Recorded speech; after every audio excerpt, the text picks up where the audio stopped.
More than 10,000 people in Georgia die from tobacco-related diseases each year.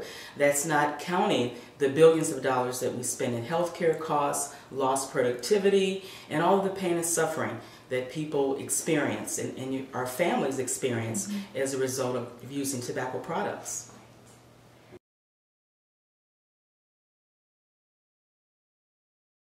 We're actively involved currently, and we have been for the last 3 years, in working with local communities and developing tobacco control coalitions that mobilize their communities to advocate for smoke-free environments, to change policies, to make sure that our youth will not be exposed to tobacco and that they won't take up the habit. That's the best way to lower some of these tobacco-related diseases and death and disability, is not to take up the habit in the first place.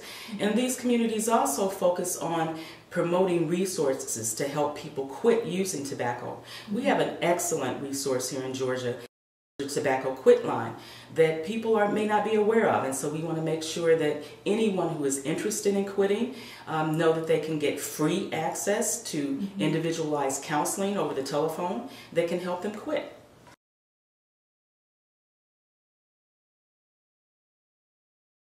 We worked with the Miller County Tobacco Coalition to sponsor a youth tobacco summit, and this allowed young people from throughout South Georgia to participate in a day-long event and be trained on how to advocate for smoke-free policies in their own communities. We brought in trainers who worked on several workshops with the youth, getting them prepared to talk to their school board leaders, for example, to establish new policies in their schools so that not only would people not smoke within the school system, which, right now we know that smoking is not allowed in the school itself, but also that parents and vendors and teachers and anyone who visits the schools would not smoke even at sporting events, during weekends, 24 hours a day, 7 days a week, to ban smoking in their schools. And so the kids got really excited about some of the things that they could do to promote tobacco-free environments. They worked on media ads, for example. They conducted radio interviews. They made announcements at some of their sporting events, and it allowed them a chance to show their leadership and develop new skills.